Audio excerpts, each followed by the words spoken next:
Good evening, Husker Nation. I'm David Swotek reporting from our studio, and the Sports Ticker is brought to you by the experienced advisors at Stonebridge Wealth Systems.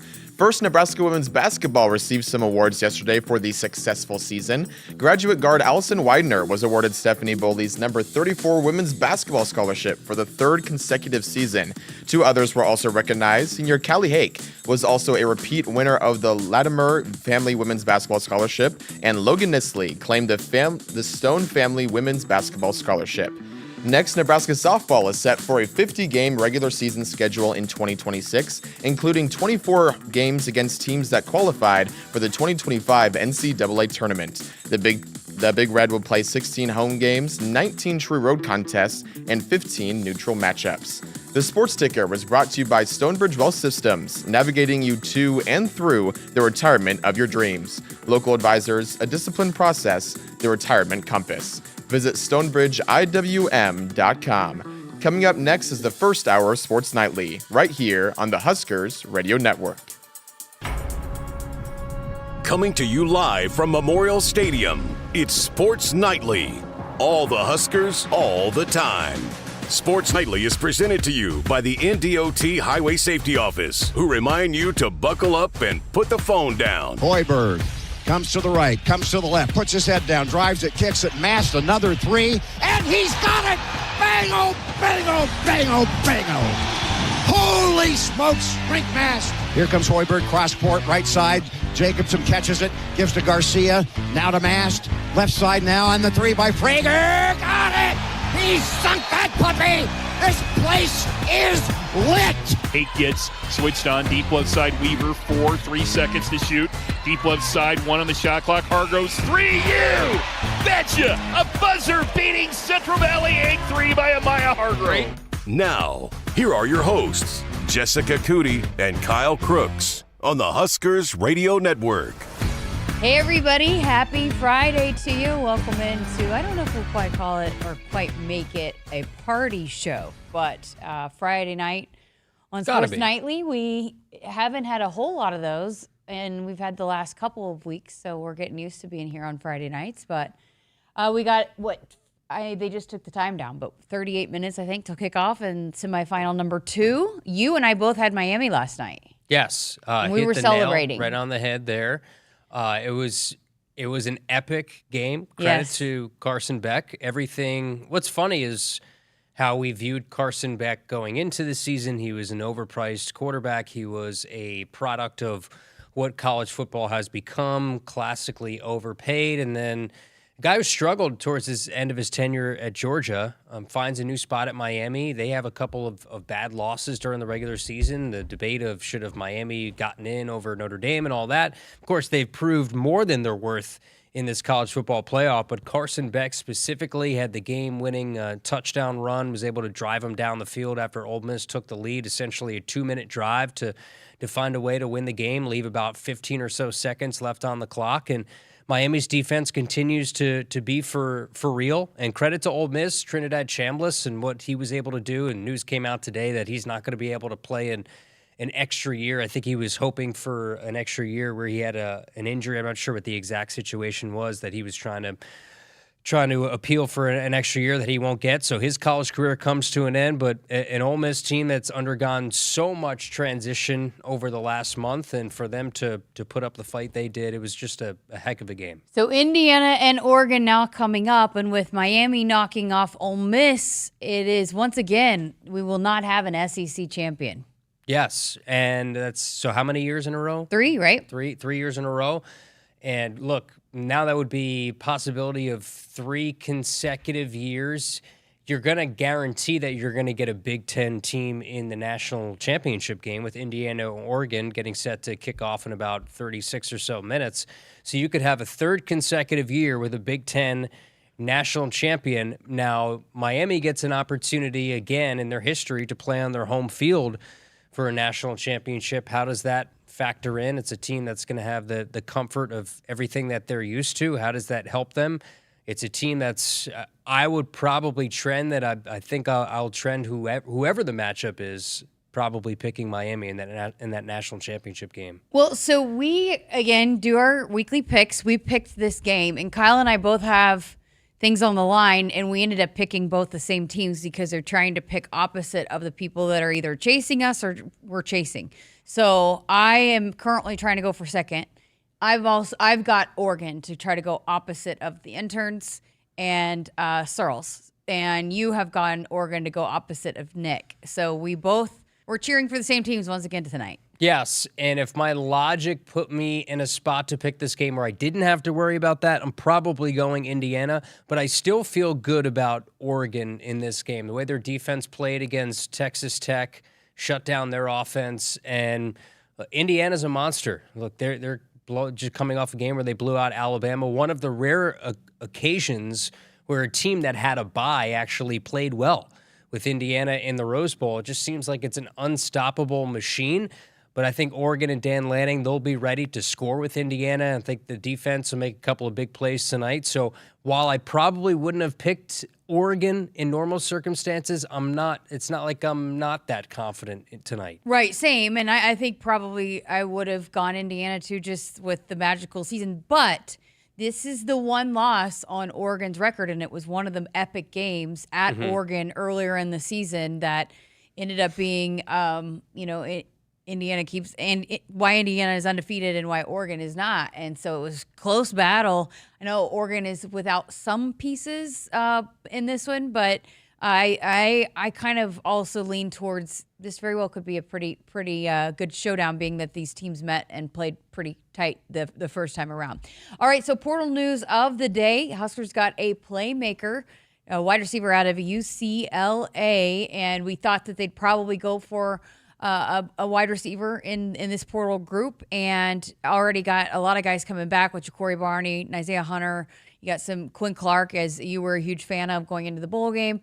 So you got some guys that are already in that room, but you had a veteran playmaker on the outside. Yeah, Quasi Gilmer from UCLA, the Huskers played this year. He had one of the best games of his career 2 seasons ago inside the stadium here at Memorial. He had 50 catches this past year. That would have been the most for Nebraska this year. I think the leading receiver had a total of 46 catches, and that was Emmett Johnson this year, at least going into the bowl game. The leading receiver, I think, this year in terms of receptions was Ja'Cory Barney, and I think he was short of 50. So you had 50 catches, 535 yards, and 4 touchdowns. He's played a couple of years at UCLA, so he'll have a couple of years of eligibility. That's the second UCLA guy that you're bringing in, one who will play the edge on the defensive side, and then Gilmer, who I think he'll make a difference. You think about, like you mentioned, of what you have coming back with the young guys and a Quinn Clark and a Cortez Mills and a Keelan Smith, and then you return a guy like Isaiah Hunter back into the mix, Ja'Cory Barney. There's still 7 or so days left in the transfer portal, so you don't want to count all your chickens here before that window closes. But it's turning out to be a really good group. I would think they're probably done in terms of the wide receiver market. Yeah. You never know if something pops up. I just still think we're waiting to see, and if you read all the reports, that there's going to be a few more handful of visits when it comes to the defensive line. So expect some sort of news coming up. I know one of the guys they had visit from Colorado, he committed somewhere else today, so that's... Look, you have to fight off. All these schools have money. They have rev share. They have NIL. Everybody needs guys up front. Everybody needs big guys. And when you watch the game last night, you watch this game tonight, and you look at the lines of scrimmage, especially with what we saw from Miami, that's where it starts and finishes. And it's a cliche, and we want to get wrapped up in all these flashy things and wide receivers and getting big targets and running backs and quarterbacks, while very important, at the line of scrimmage is where it starts. And we've seen Nebraska's done a really good job, an exceptional job on the offensive side and what they've built up in the starters, the plug-and-play starters they've gotten on the offensive line. Now, defensively, I know these next 7 days are crucial to sort of temper some of these kind of the anxiety for some of the fans. The red lights are on once again here inside the stadium. They've had visitors basically every single day. We'll have over the weekend, too, and it's just about every day this week, right, that we've had some kind of news, whether there was the one day had all kinds of fireworks, and then we've had one the last couple of days. So if by the time we were talking this time again on Monday, how many more do you think we might have added? Well, it's a total of 9 now with Quasi Gilmer? 9 total, which you and I talked last night. You said between 12 and 15. I lean more towards the 15 number. So I think by the time, this time a week from now, I think it'll be closer to 15. Yeah, I think you could be looking at 15, so about 6 or so more commits. I think it's going to be heavy looking at what the options are on the defensive line, whether you feel like you want to add a running back too. I know a lot of people are clamoring for getting another body, more of an experienced player, because let's face it, you're going to have 2 guys that are going to, at the current moment, that are going to lead your running back room that don't have a lot of experience in Mosey and Nelson. So a lot of people look at running back as an area of need, as somebody who has an established reputation that'll come from another Power 4 school. Perhaps that's an option, but you want to add another edge rusher. Perhaps you want to add somebody else in that secondary. And then you're still looking for depth pieces on the offensive side too, most likely on the offensive line. But first and foremost, you got to shore up front defensively. I gotta think that one of the positions it's got to be a pretty easy sell at this point is running back. Whether it be high school that we've seen E.J. Barthel get a couple big-time commitments, both this year with Jamal Rule and then next year's class, and then out of the portal, if they go after a running back, I got to imagine that they're going to have some pretty good luck. Just, hey, look what we did last year with our running back. There's some pretty big running back names who have entered the portal. Justice Haynes, who was for the longest time was the leading rusher in the Big Ten, had a massive game against Nebraska. The best running back coming from Michigan. Looks like he entered the portal with a do not contact tag, so that tells you he already has a destination. From reports, probably Georgia Tech, where they're going to pay him upwards of $2 million to be the running back. Which is high for a running back. That's a quarterback number. Yeah. Right? So that might be with what Anthony Calandria is making to come here and play quarterback. So that's a pretty massive hit that you would take to bring in just a running back. Nebraska doesn't need to go and spend $2 million on a running back. Femi Ijiboy, who's a really big name out of Minnesota. There are some rumors that maybe he's been attached to certain schools already. I don't necessarily, and too, like you got to have that conversation with somebody who comes in to say that you have that guarantee that you're the number one guy too. I think if you're going to go out and get an established Power 4 starter, there's got to be an understanding that Mekhi Nelson and Isaiah Mosey are going to play second fiddle to whoever you bring in here. Yeah. All right. So you didn't answer. How many do you think we'll be talking about on Monday? I think 50. On Monday. How many do you think we might get over the weekend? I think probably 2 or 3? 3. Yeah. I have no idea, but I'll just say 3. Yeah. I mean, right. I do think that there will be some news over the weekend. I think defensive line news we'll get at some point. I know they're really high on the JUCO lineman who I think Iowa Wesleyan is where he's coming from. That's a big name to look out for. Somebody who had about 12 or so sacks, just had massive production at the JUCO level. That used to be what the transfer portal was, when you could really add to your roster, go down and get some JUCO guys. Now you don't think of it the same way, but that's where some of these diamonds are. We watched a Division II quarterback in Trinidad Chambliss go out and play lights out all year long, and especially in the playoff, and win a job, get his team to the semifinals of a college football playoff, and play out of his mind in the playoffs. So that's where some of these diamond in the rough guys are, JUCO Division II. All right, so let's go ahead and work in our first break here tonight. We got a lot to get to. We got Husker wrestling actually in action tonight. Big Ten Conference competition starts tonight. Purdue inside the Devaney Center, 7 o'clock. And so we're going to hear from Jacob Vandy, one of the top 10 ranked wrestlers at 133 pounds. I got a chance to chat with him. So we're going to kind of get you set for that matchup here tonight. Still got time to get out to the Devaney Center if you want to check out that duel. And got some pretty big matchups at certain weight classes here tonight. Every competition, every duel in the Big Ten is going to be tough, as we've heard with a lot of different sports, but certainly in wrestling. We were talking earlier about the SEC and the Big Ten. Well, I'll tell you one sport there's no doubt that's top is in wrestling is the Big Ten. Yeah, I put them up there. There's a lot of big crowds in the Big Ten for wrestling. Yeah, well, and really good programs too. You got Iowa, you got There's Penn a reason State. the crowds come. Yeah. So we'll talk some Husker wrestling coming up, and then also hour number 2, going to talk some women's gymnastics. Heather Brink going to be here as Nebraska women's gymnastics opens up their season tomorrow, also here inside the Devaney Center. So we'll preview that season as well here coming up in hour number 2. We'll talk some women's hoops, some men's hoops, but up next, some Husker wrestling here with Jacob Vandy. Woodhouse has been a trusted partner in your everyday since 1975. Shop for your next vehicle with the home team at Woodhouse and the official auto dealer of Nebraska Athletics. Spotting the perfect fit is kind of your thing. So when it comes to finding a used car, start your search at FordBlueAdvantage.com and find the perfect certified pre-owned vehicle at your local Ford dealer. One that comes with serious perks, like a thorough inspection, a Ford-backed warranty, even a Carfax report. Because you know what they say, the best finds are the ones that feel made for you. Ford Blue Advantage. Used car buying that's built for you. Available at participating dealers only. See your dealer for details and limitations. Hit us up on the text line. Text 402-413-2400 with your Husker thoughts. Nebraskans are choosing chiropractic for better health. Why chiropractic? Because it's safe, drug-free, and a cost-effective treatment option for back and joint pain. Plus, all generations can benefit from natural chiropractic care. Choose chiropractic first for pain relief or to improve your mobility, athletic performance, or overall wellness. Make chiropractic your first choice for better health and find a chiropractic physician near you at nebraskachiropractic.org. Get your life back with chiropractic. There is no place like Nebraska, and there's no peace of mind like knowing you have a dedicated team of technology experts working for your business around the clock. Hey Lincoln, I'm Ed Knott, president of tech company Applied Connective. It's a privilege to serve our great state for nearly 2 decades now with managed IT, cybersecurity, phone systems, physical security, and audio-video solutions. Our team understands the importance of fitting you with the right technologies to help your business perform at its peak potential all day, every day. Discover more at appliedconnective.com and go Big Red. Dear weekend, Toyota trucks are raring to go. Gearing up for fall, Tundra is all in for hauling.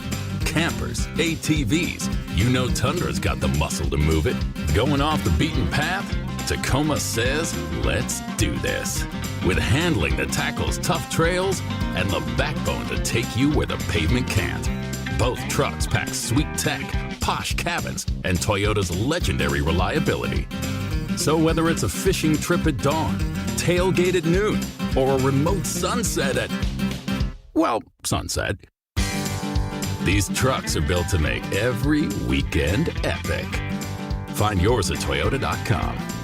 Toyota, let's go places. See your Omaha Metro and Lincoln Toyota dealers, Baxter Toyota of La Vista, Baxter Toyota of Lincoln, Corwin Toyota of Bellevue, or Village Point Toyota of Omaha. From the chant of Husker Power to Allo Fiber powering your home and Husker Nation, Allo is the teammate you can trust. Whether you're streaming at home with Allo Internet, watching on the go with DirecTV through Allo, or checking stats and scores on Allo Mobile, Allo keeps you in the game. With Allo plus DirecTV plus Allo Mobile, you get the ultimate teamwork. Internet you can count on, TV you can stream anytime, anywhere, and nationwide coverage you can depend on. Bench the other guys and team up with the official internet, TV, and mobile partner of the Huskers. At Woodhouse, it's more than just buying a car. It's about the experience. Our team is dedicated to making every visit seamless, enjoyable, and personalized to your needs. Explore a wide selection of vehicles, from SUVs and sedans to trucks and luxury models, all backed by expert guidance and exceptional service. Whether it's your first car or your next upgrade, discover why generations of drivers trust Woodhouse for a truly memorable experience. Visit us at woodhouse.com today. Woodhouse has been a trusted partner in your everyday since 1975. Shop for your next vehicle with the home team at Woodhouse and the official auto dealer of Nebraska Athletics. Welcome back to Sports Nightly. We've got Husker Wrestling coming up as the Big Ten season gets underway tonight with Purdue inside the Devaney Center. And again, Nebraska coming in ranked 6th in the country. Every night's going to be a battle, but in particular, Antrell Taylor is one to watch, as we heard Christopher talking about last night here on the show, as it is a rematch of one of the wins that Antrell Taylor picked up en route to his national title last year. So that will be one to watch. But again, just every night is going to be a battle in the Big Ten, and it all gets underway tonight. I had a chance to chat with the 133-pounder Jacob Van D earlier this week. I mean, he likes to hunt. He's all about hunting and being outdoors, but he's been a big addition for this program. His trek that he went on last year to be on the podium as an All-American was one that most people could not make it through, but he ends up being an All-American last year, and so he's got a newfound confidence and approach going into the season. I had a chance to chat with him about a number of different things as a part of this week's Cornhusker Conversation, but wanted to play a portion of that here tonight. Well, you guys are moving full speed ahead into a Big Ten competition coming up this week. How ready is this team for it? Oh, we're ready, you know what I mean? Big Ten season's a grind, but ready for it. Our coaches always get us prepared. We peak at the right time, so we're ready. Well, want to talk about the matchup with Purdue coming up on Friday, but also want to get to know you a little bit and your story. Take us back to the beginning. How did you get into wrestling? Yeah, so it was I think I was in kindergarten. I started in kindergarten. My dad, I remember the day my dad asked me if I wanted to wrestle. We had these little heat vents in my house, and I was cold in the morning when I was a kid, and I was like sitting in front of the heat vent with a blanket in.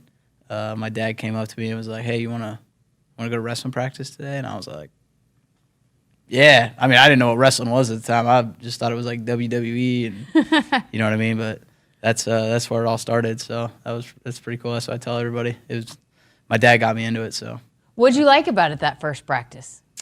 I don't know. I think I just liked being. I was a pretty like, I don't want to say aggressive kid, but like I just like to. I don't know. I like the griminess of wrestling, just getting out there and freaking getting after it. I loved it ever since I started. So when did you realize that you could maybe go to college with wrestling, maybe have a career beyond just what you were doing in grade school and middle school? Yeah, so probably I would say after my freshman year of high school is when I started to like really hone in on wrestling, and it was kind of something that I just did up until I was a freshman in high school, and then I started taking it a little serious, and I don't know, everything kind of fell into place from there. So grew up in Union City, Pennsylvania. When you start the recruiting process, what did you love about Nebraska? Oh, man. So, yeah, I was looking at a bunch of different schools, but I had it narrowed down to like 4 or 5, and one school was really trying to just get me to commit, and I hadn't visited Nebraska yet, and the coaches were like, just visit, and I thought I was going to commit to this other school, and then I came on a visit, and I just like, I loved it, man. Like I don't know, I think that the athletic department just does like an incredible job of taking care of the athletes. Like it's a number one priority, and I think that's really cool. Oh, that's awesome. You got thrown into the lineup early and were relied upon early. How have you grown as an athlete since you've been here and really been in this lineup? Yeah, I mean, it's definitely difficult making the transition from high school to college. It's never, I mean, college is just, you get thrown into the wolves basically when you first get to college. And then, I mean, how I've grown is just being willing to go out there and be the tougher man no matter what, and just kind of embracing it. You know what I mean? Everything's going to be hard, and you got to be able to deal with it. So you come off the All-American finish last year, which was not an easy path that you took to do that. But what did you take away? I guess, how do you feel different going into this season and coming off the experiences that you've gained the previous two? Yeah, so I think I had like a big epiphany moment at Nationals so I lost first round at Nationals, and I remember, I was pretty bummed, but I mean, it's almost like you get nervous before every match, but I remember losing that match, and then each match after that, I wasn't really nervous because, I mean, it was like, what do you have to lose? Yeah, it was do or die, you know what I mean? And I chose to do, so I ended up wrestling pretty good and came back. So, how did that feel when you end up standing on the podium as an All-American? It felt really good. It felt like a lot of things paid off, and yeah, I mean, no better feeling. So that epiphany moment, what was that? What did you take away then from that kind of experience of just having to fight your way through that tough grind? Yeah, I mean, I've taken away a lot from it, but I mean, I can also translate it over to, it's not just like when I'm at the national tournament to go lose every time the first round and then All-American. Like, I need to just bring that to every single match from here on out in my career. I have nothing to lose. I know you guys have moved on from that, but you were a big part of, again, securing those points. A lot of times in those battle backs, that's where you get points for the team. Was that also important to you to be able to continue to contribute and help this team finish as a runner-up? Oh, yeah. It was really important. I mean, if I do my part, I know I'm doing the team a favor. You know what I mean? So if I focus on, scoring as many points as I can in a match, I know that I'll score as many points for the team as possible. You know what I mean? So I just focus on scoring as many points as I can in a match and grinding out there. So then how was that to be a part of that? It was really cool to see you guys celebrate each other in any way. Whoever was out there, you guys were all there supporting. And you don't always see that in wrestling. And to see the whole team that you guys were cheering on each other and were so hyped up for each other. What was that like to be a part of that? It was really cool. It was really, I had a pretty good team in high school, and we won a couple events, but nothing compares to what we did last year at Nationals. We had a couple beautiful moments, and it was really cool to be a part of. So how did your mindset, your mentality, your approach switch going into this season? Yeah, same thing when I lost that first match at Nationals last year. Just kind of, it almost relieved a lot of pressure off me. In those do or die moments, it's, what do you have to lose? So I kind of go into every match now just like, I got nothing to lose. You know what I mean? So it was a huge learning experience for you. Oh yeah. Yep. Yeah. Okay, so outside of wrestling, I'm told you are an avid outdoorsman. You like to hunt. Yep. You like to noodle, right? Yeah, I've been noodling. Noodling? Yep. How'd you get into that? Yeah, so, I just went noodling one time in Oklahoma with my buddy Harley. He's a heavyweight. And, that was fun, but... I'm from Oklahoma, so I know all about noodling. Yeah, it's fun. Yeah, but I do more hunting for sure, yeah. Okay, so what's your most prized kill?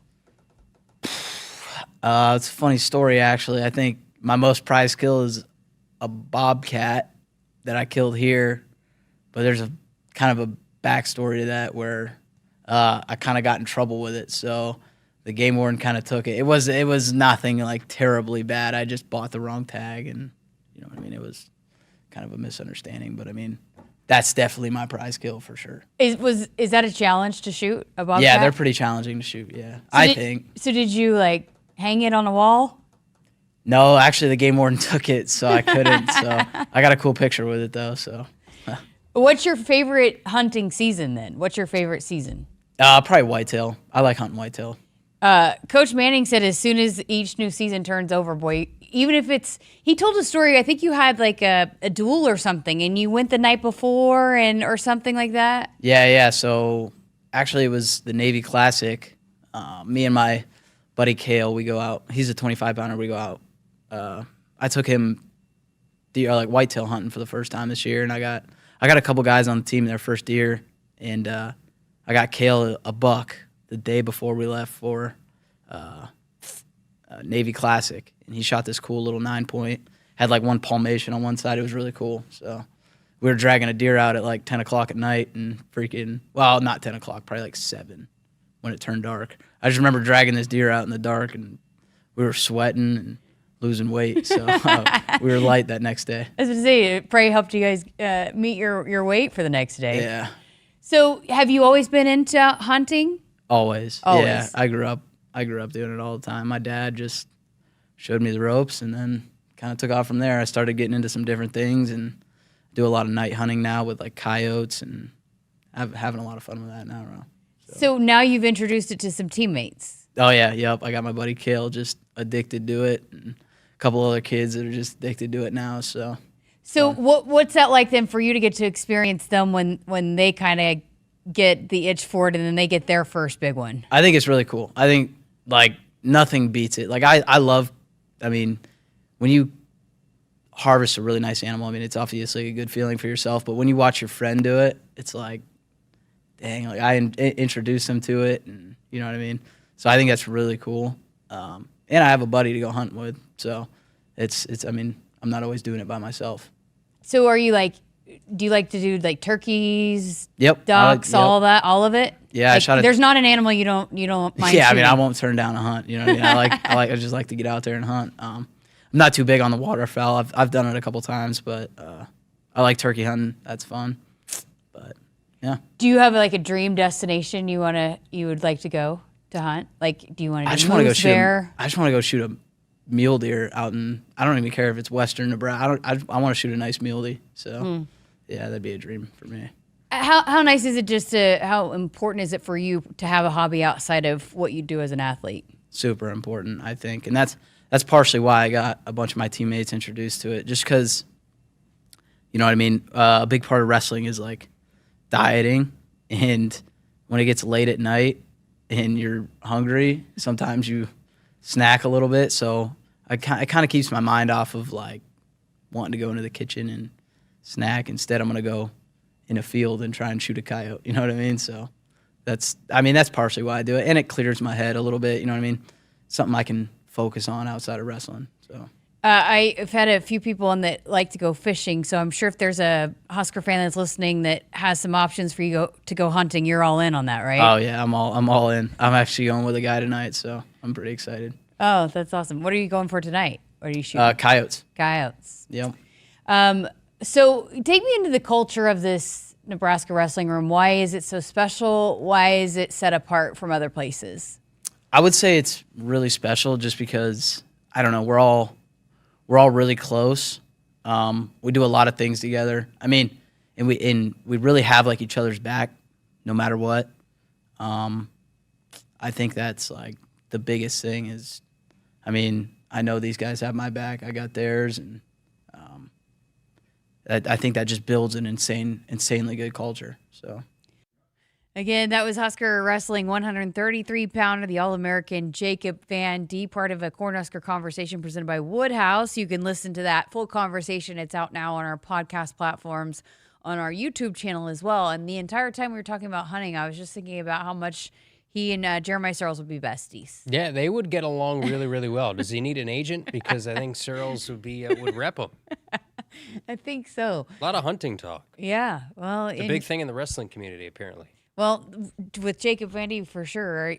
Have you have still not gone out yet here? Hunting? Yeah. Have you ever been hunting? No, I've never been hunting in my life. Really? No.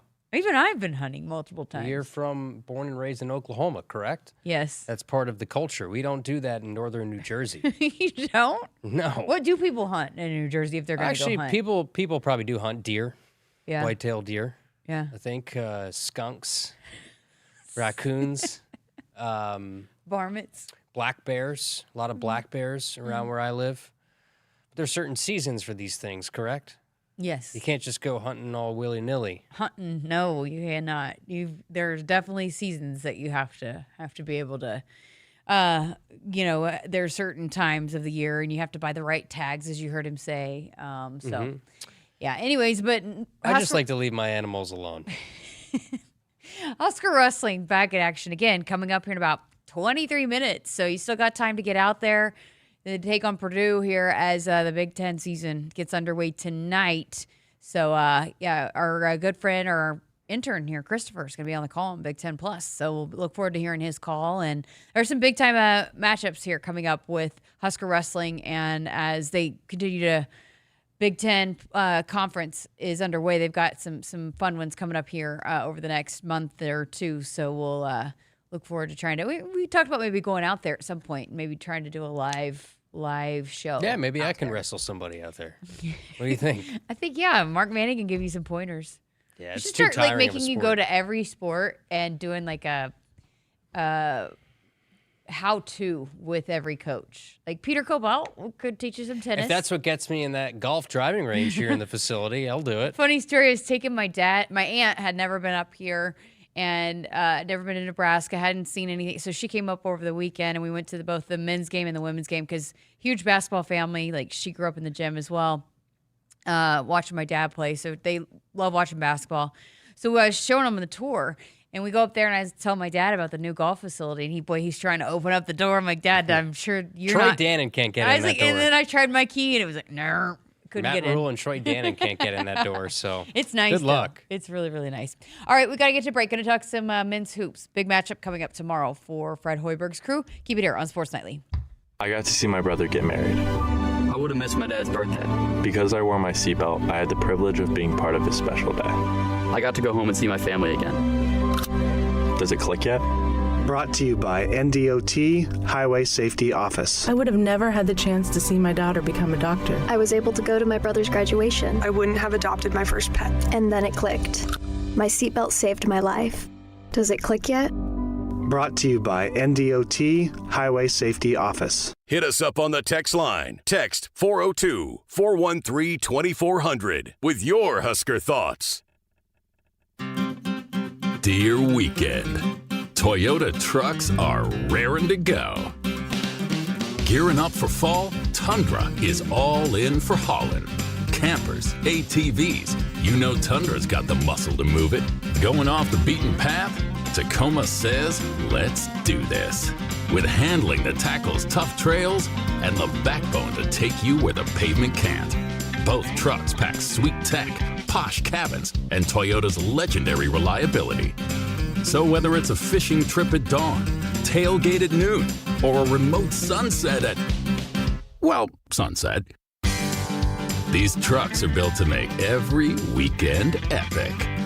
Find yours at Toyota.com. Toyota, let's go places. See your Omaha Metro and Lincoln Toyota dealers, Baxter Toyota of La Vista, Baxter Toyota of Lincoln, Corwin Toyota of Bellevue, or Village Point Toyota of Omaha. Noddle Companies proudly supports the Huskers Radio Network. As a full-service leader in commercial real estate, we create thriving communities. Discover what's new in the Builders District in North Downtown, Noddle Hospitality's latest venture in Exarban Village, and the contemporary living of row house townhomes on Leavenworth. We're welcoming world-class concepts from men's fashion and great eats to gorgeous homes and green spaces, all professionally managed by Noddle Services. These are the Noddle Companies, building a better Nebraska. For more information, check us out on Facebook and Instagram. Spotting the perfect fit is kind of your thing. So when it comes to finding a used car, start your search at FordBlueAdvantage.com and find the perfect certified pre-owned vehicle at your local Ford dealer. One that comes with serious perks, like a thorough inspection, a Ford-backed warranty, even a Carfax report. Because you know what they say, the best finds are the ones that feel made for you. Ford Blue Advantage. Used car buying that's built for you. Available at participating dealers only. See your dealer for details and limitations. The work is dirty and sometimes dangerous. It's the kind that can break your body, and if you let it, your spirit. But while there may be better ways to make a living, you won't convince me there's a better way to live. I'm a Nebraska corn farmer, and there's nothing else I would rather be. Brought to you by the Nebraska Corn Board. Since 1975, Woodhouse has proudly served our customers and communities. From one dealership to over 21 dealerships across Nebraska and Iowa, our promise remains the same. A wide selection of vehicles, trusted service, and financing that fits your life. We believe in honest people, fair prices, and relationships built to last. Because it's not just about the road ahead, it's about traveling it together. Start your journey at woodhouse.com.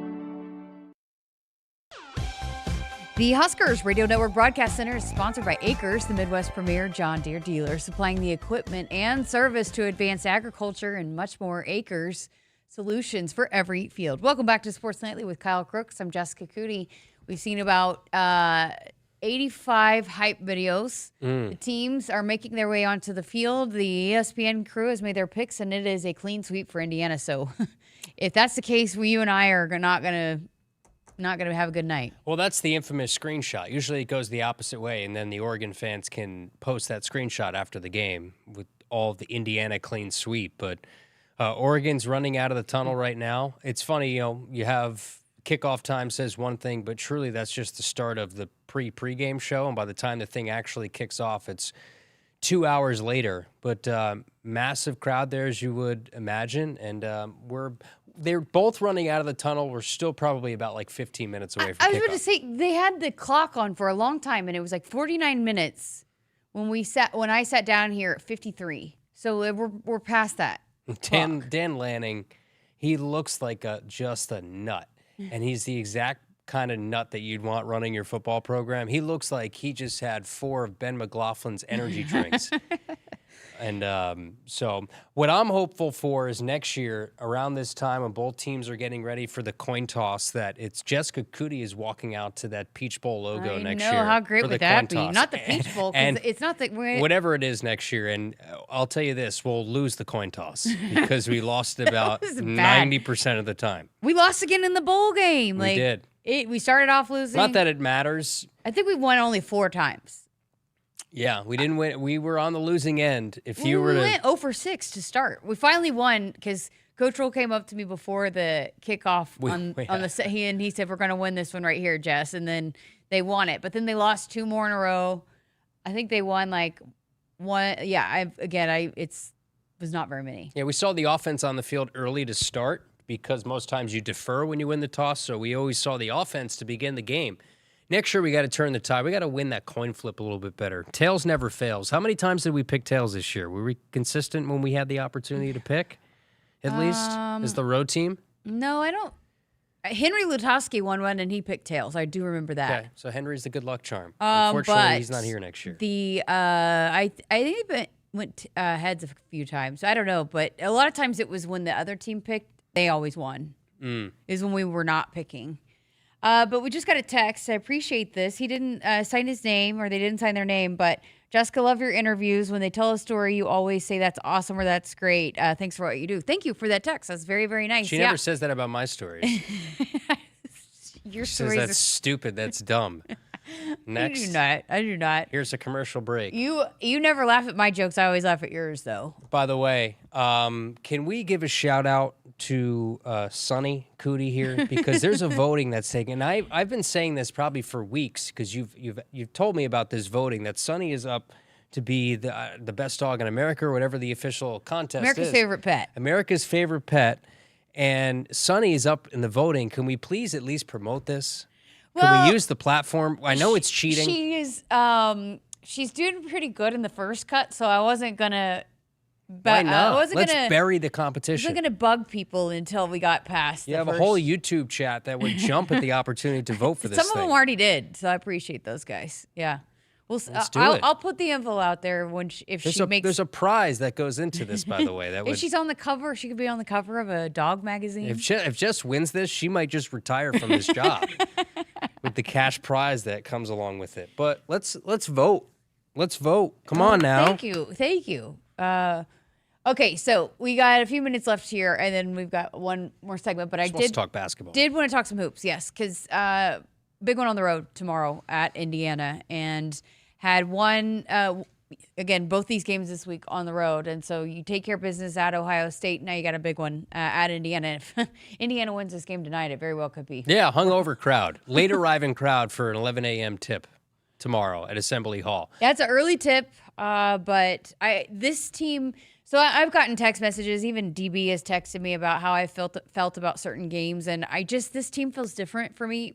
You know, after being here, this is my 5th season with everybody, and this, because they're older, they're mature, the way they approach it, they're not getting too caught up in anything. They just kind of go about their business. You feel really good in any game they go to. And I even, had talked to Fred Hoiberg about that. He said, look, eventually it's just really hard to do, right? But eventually understand that it might not go our way every single time. But I feel good about how this team will handle it.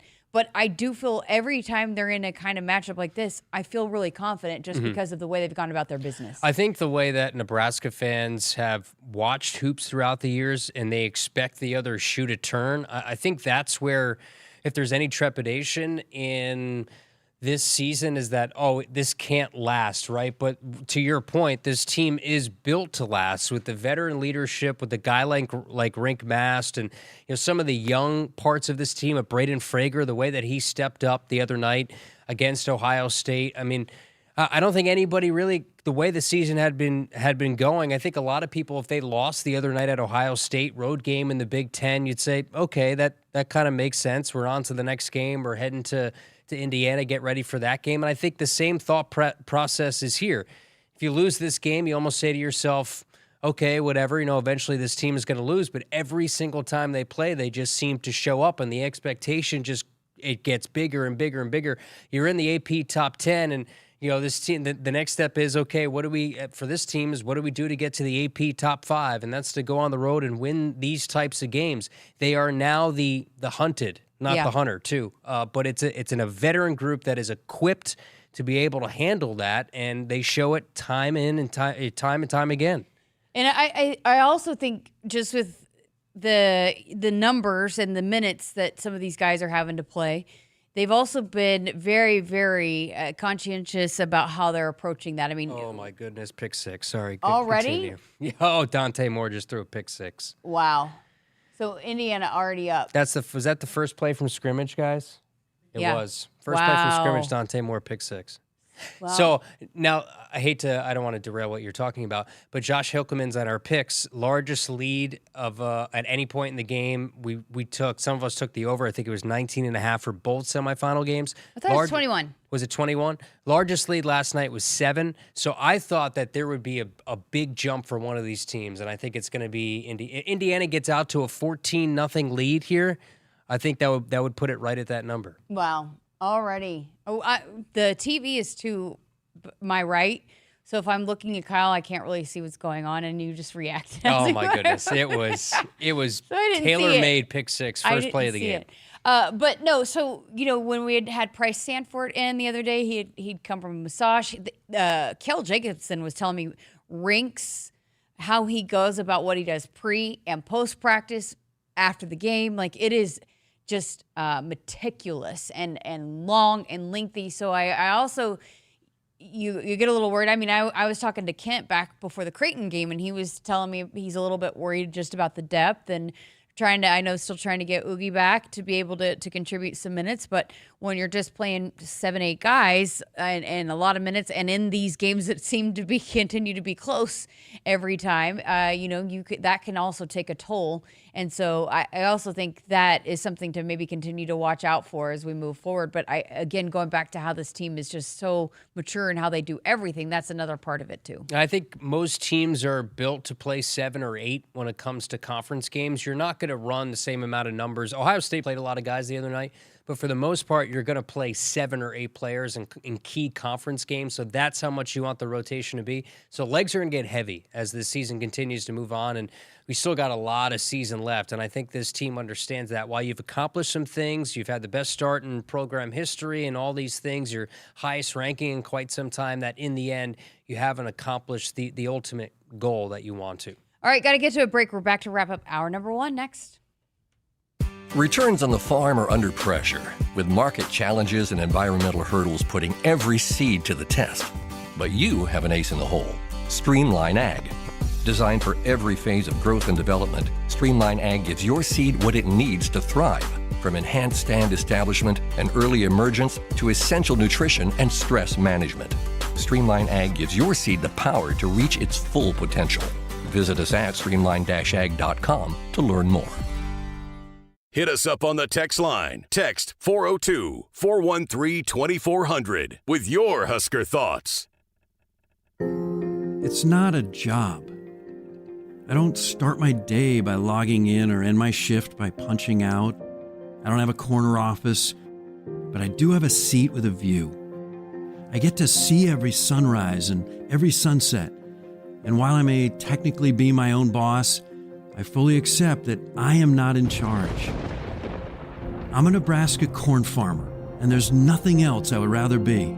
Brought to you by the Nebraska Corn Board.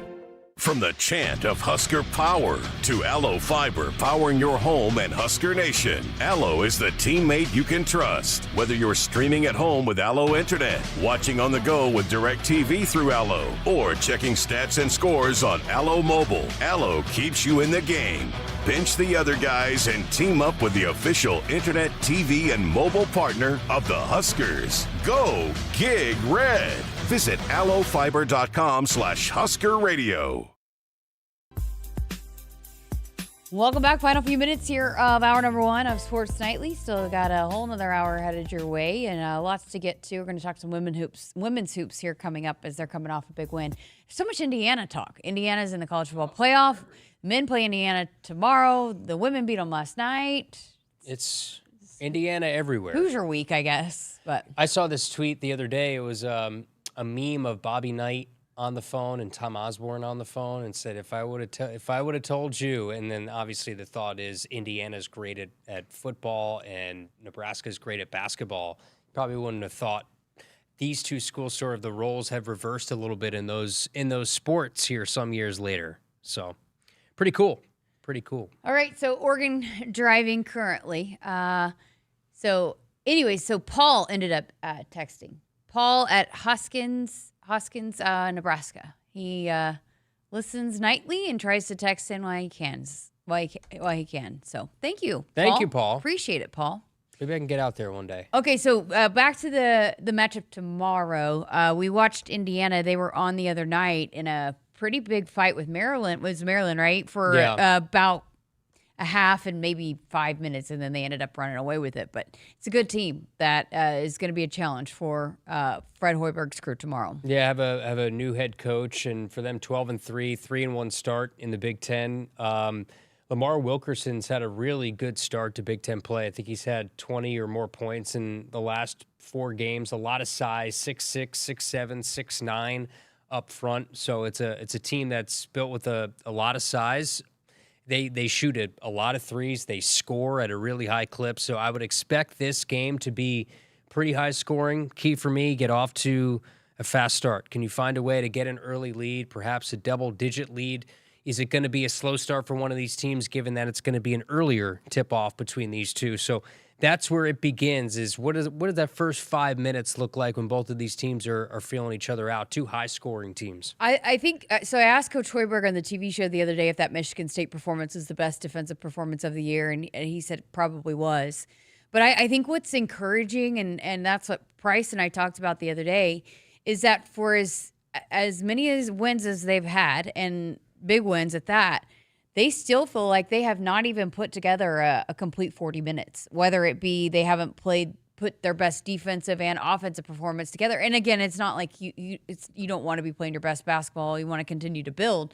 But the fact that this team is where they're at and they still don't feel like they've even been at their best complete for a total game is also really encouraging. Yeah, most times in conference play, it's hard to even ever get to that point. There's going to be mistakes on both ends of the floor. How do you limit that? It's the hustle plays, the 50-50 balls that we saw Nebraska really go after. And one of the biggest was the tip out to Price Sanford, who hits that big three. They even win that game at Ohio State when Price and Rink don't have their best offensive games. They're two big, high-volume star scorers. So you can win in a multitude of ways. You have a lot of guys that can find a way to score and fill it up. And I think the good thing about the other night is you had a lot of guys that were in the act offensively that helped this team to a road win. Can you do it again?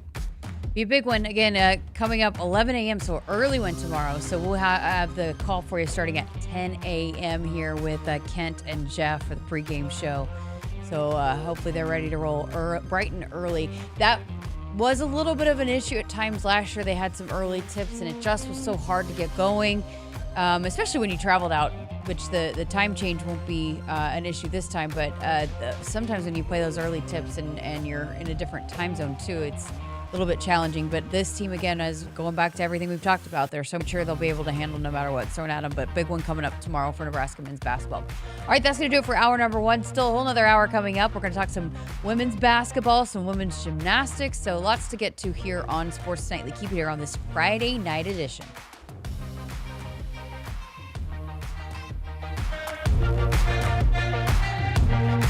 Hit us up on the text line. Text 402-413-2400 with your Husker thoughts. Spotting the perfect fit is kind of your thing. So when it comes to finding a used car, start your search at FordBlueAdvantage.com and find the perfect certified pre-owned vehicle at your local Ford dealer. One that comes with serious perks, like a thorough inspection, a Ford-backed warranty, even a Carfax report. Because you know what they say, the best finds are the ones that feel made for you. Ford Blue Advantage. Used car buying that's built for you. Available at participating dealers only. See your dealer for details and limitations. I would have never had the chance to see my daughter become a doctor. Because my mom wore her seatbelt that day, I get to hug her when I go home. And then it clicked. Because I wore my seatbelt, I learned that one moment in time can change a person's life forever. Brought to you by NDOT Highway Safety Office. The day we were hit was the second to last day of our high school careers. We were about to graduate as best friends together. And then it clicked. Because we wore our seatbelt that day, we still get to experience life together. Brought to you by NDOT Highway Safety Office. Returns on the farm are under pressure, with market challenges and environmental hurdles putting every seed to the test. But you have an ace in the hole. Streamline Ag. Designed for every phase of growth and development, Streamline Ag gives your seed what it needs to thrive, from enhanced stand establishment and early emergence to essential nutrition and stress management. Streamline Ag gives your seed the power to reach its full potential. Visit us at streamline-ag.com to learn more. At Woodhouse, it's more than just buying a car. It's about the experience. Our team is dedicated to making every visit seamless, enjoyable, and personalized to your needs. Explore a wide selection of vehicles, from SUVs and sedans to trucks and luxury models, all backed by expert guidance and exceptional service. Whether it's your first car or your next upgrade, discover why generations of drivers trust Woodhouse for a truly memorable experience. Visit us at woodhouse.com today.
Good evening, Husker Nation. I'm David Sotek reporting from our studio, and the Sports Ticker is brought to you by the experienced advisors at Stonebridge Wealth Systems. First, Nebraska women's basketball received some awards yesterday for the successful season. Graduate guard Allison Widener was awarded Stephanie Boley number 34 Women's Basketball Scholarship for the third consecutive season. Two others were also recognized. Senior Kelly Hake was also a repeat winner of the Latimer Family Women's Basketball Scholarship, and Logan Nisley claimed the Stone Family Women's Basketball Scholarship. Next, Nebraska softball is set for a 50-game regular season schedule in 2026, including 24 games against teams that qualified for the 2025 NCAA tournament. The Big Red will play 16 home games, 19 true road contests, and 15 neutral matchups. The Sports Ticker was brought to you by Stonebridge Wealth Systems, navigating you to and through the retirement of your dreams. Local advisors, a disciplined process, their retirement compass. Visit StoneBridgeIWM.com. Coming up next is Hour 2 of Sports Nightly, right here on the Huskers Radio Network.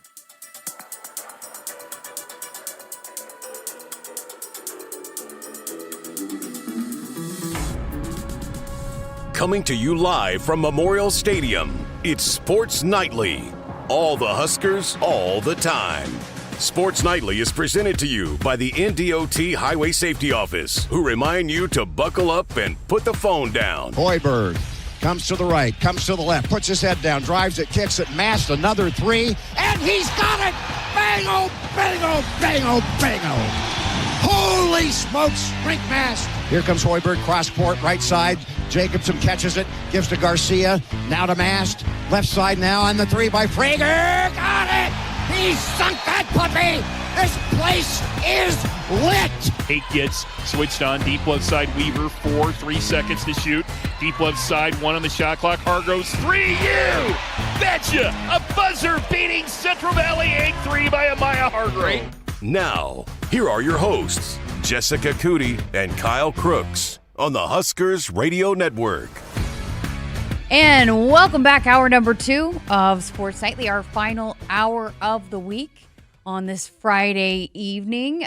Kyle, we had some women's basketball last night. We both got to go up there and chat with Matt Coatney for a little bit. Always great to see our good friend Coat, man. Yeah, it was good. We had the opportunity to get the GoPro out there because we've had a couple of videos already we put together with Kent and Coach Smith. So now we get a chance for Coat and Greash, who, I mean, they've been doing, how long have they been doing women's basketball games? I should have asked Coatney. Yeah, it's been a long, long time. I think last year was year 27, so. Yeah. And I apologize, I think it's 28. And you start to think about it, and, I thought about it, of course, when, of course, Greg and his log tenure here and how long Kent's been here, doing football originally and men's basketball. I think he's through multiple stints for Kent. It's about like 50 years on men's basketball. You think the amount of eras and how the game has changed and how the transfer portal, which is a little bit more recent.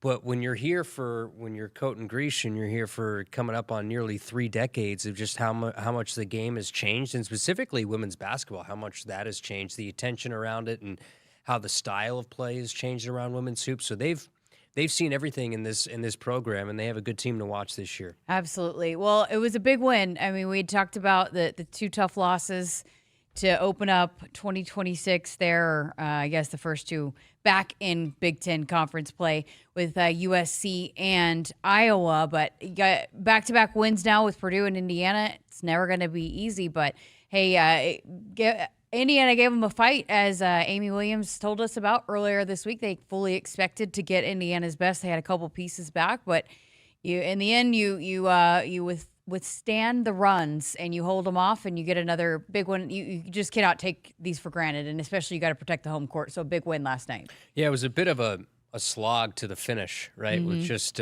free throws and trying to find a way. Indiana was able to get some quick buckets in possessions to extend the game.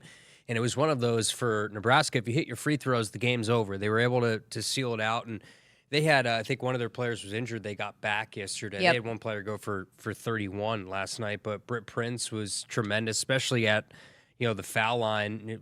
Overall, as a team, Nebraska was 14 of 19, but she was 7 of 7 from the foul line. You had 3 of your 5 starters in double figures. All in all, a good effort.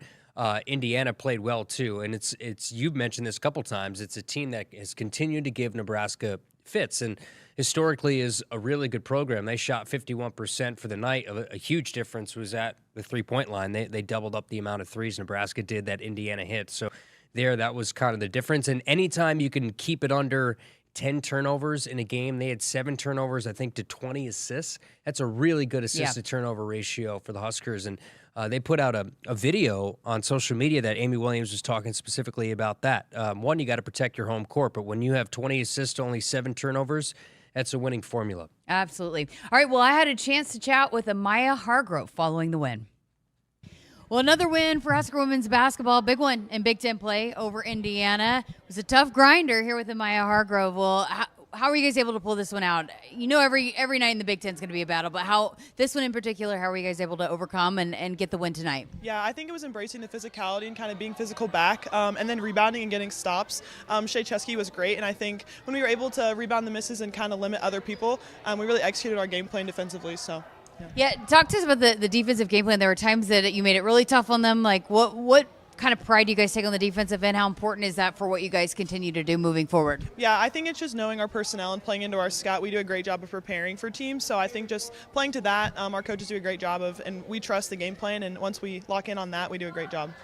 Britt Prince just takes over sometimes, when you guys need her the most. How would you describe just her ability to provide what you guys need at any given moment, whether it be a pass, a defensive stop, or a big bucket? Yeah, I mean, Britt's just incredible. She's so fun to play with. I think just her ability when she has the ball in her hand just to get buckets it's unmatched, and we all trust her and have complete confidence in her. I think sometimes she passes up too many shots. But yeah, when she's in her zone, there's no one better than her. You guys won the rebounding battle tonight. I know that's always a huge emphasis. How important is that for you guys when – I know you guys talk about it every single game, but in this one in particular, how big was that one? Yeah, I think we've struggled with that, so it's kind of getting back to playing Husker basketball in the rebounding circuit. So I think we really did that tonight, and it showed, and we got the win. How about your role coming off the bench, providing a spark? You've been just a huge piece to what this team has done this year. How have you embraced kind of your role in coming in and when your number is called, being able to provide that immediately when you go in? Yeah, I think it's just coming in and providing defense and rebounding, and things usually take care of itself when you play like that. So, yeah, just coming in, doing whatever the team needs, and yeah. What kind of confidence are you shooting the ball with right now? Yeah, pretty high, I think, especially coming off last game, but my coaches and teammates instill so much confidence in me even when I'm not shooting the ball well. So, I have faith that even if I do miss, I've got 4 teammates down there that are going to be crashing to go get the rebounds. So. As a good shooter yourself, what does it do to have multiple shooters on the floor to be able to allow for that kind of confidence and spacing, I guess? Yeah, I think one thing we really pride ourselves is our inside-out game. We get it inside to the big and kick it out. And then when we have great shooters, it also opens up driving lanes. We're a tough team to guard when you have to guard us, 30 feet away and get into the basket. So I think it just makes us a really hard matchup for a lot of teams. Speaking of that, how big was Jess Petrie tonight on that inside-out game? Yeah, Peach is huge, and her IQ is so great, especially in the post. Her ability just to work out of the double teams is phenomenal, and she always delivers a great pass, so I love playing with Peach. You guys got off to a great start, had the 2 tough losses. You didn't get to play in one of those. How did you feel like this team responded? Now you've put together back-to-back wins, so how did you guys handle, I guess, the adversity of those first 2 losses? Yeah, I think it was just getting back to Husker basketball. We just had some uncharacteristic things happen in those games where we just knew we really needed to get back to who we were, and I think we've done that in these last 2 games, and we've come out with wins. Had more preparation for this one this week. How do you guys feel just like mentally, physically, being that you had some extra days before this one tonight and then turning right around in another tough one on Sunday? Yeah, I think it's nice to have those extra days of prep just because, you can have an off day and then have 2 days to prepare. But I think with the quick turnarounds, it just provides a fun challenge and allows you to kind of dig deep and see where your team really is. And the Big Ten's tough up and down the line. So I think it's just you're going to know you're going to get everyone's best game every night. And then just how important was it just to get this one tonight, protect PBA before a lot of people want to circle the one because you got number 4 coming to town, but you guys really very much so emphasis one game at a time and put a lot of emphasis on this one tonight, right? Yes, I think it's just that what's happening right now mentality and being present in the moment. We've been talking about that all year.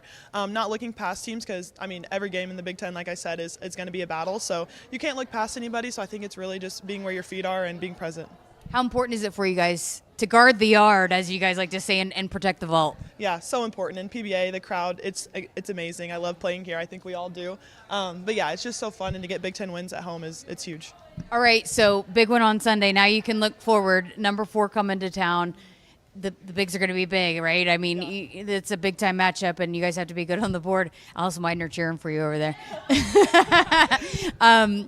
What's kind of your mindset going into this one? How important are you guys on the glass and just your focus going into this one, a big-time matchup against UCLA? Yeah, just knowing that they're big, it's going to be physical, so embracing that physicality and throwing it right back at them. And like you said, rebounding is going to be huge. I think this is going to be a game of defense and boards, so just being able to really know our personnel, lock into our defensive game plan should be good.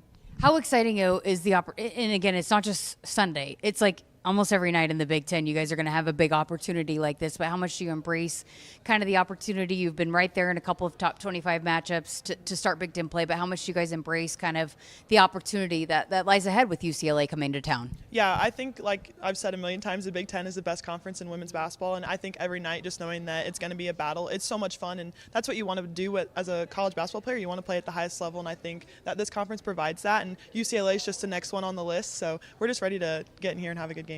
Great stuff. Congrats on the win. Thank you. Again, Amiah Hargrove here with us as the Huskers knock off Indiana and put together another win here in Big Ten Conference play.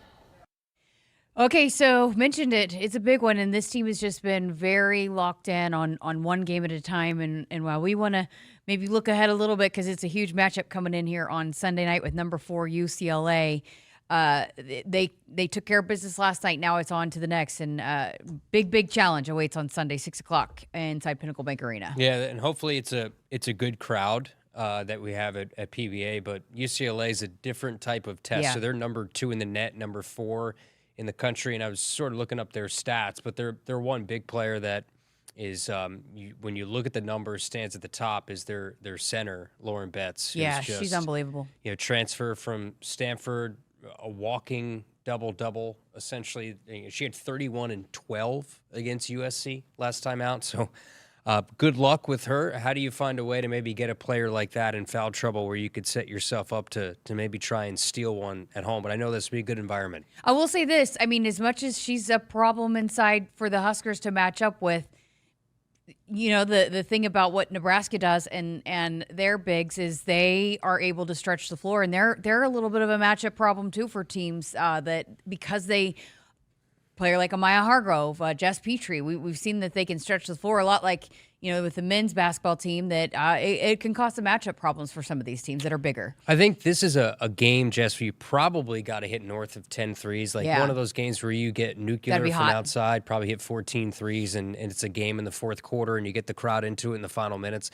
That is the great neutralizer, equalizer, whatever you want to say in a top 5 win when you're trying to pull off an upset. You got to get hot from 3 probably. 6:00 on Sunday, and as always, we will have the call for you with Matt Coatney and Jeff Grease starting at 5:30 with the pregame show right here on the Huskers Radio Network. All right, going to get to a break. Coming up next, we're going to talk some Nebraska women's gymnastics. Their season opener coming up tomorrow with the Emeritus Masters Classic inside the Devaney Center. So we're going to talk to the head coach, Heather Brink, preview the season, also talk about this weekend and the challenge that awaits the Huskers to open up the season. Woodhouse has been a trusted partner in your everyday since 1975. Shop for your next vehicle with the home team at Woodhouse and the official auto dealer of Nebraska Athletics. Since 1975, Woodhouse has proudly served our customers and communities. From one dealership to over 21 dealerships across Nebraska and Iowa, our promise remains the same. A wide selection of vehicles, trusted service, and financing that fits your life. We believe in honest people, fair prices, and relationships built to last. Because it's not just about the road ahead, it's about traveling it together. Start your journey at woodhouse.com. Hit us up on the text line. Text 402-413-2400 with your Husker thoughts.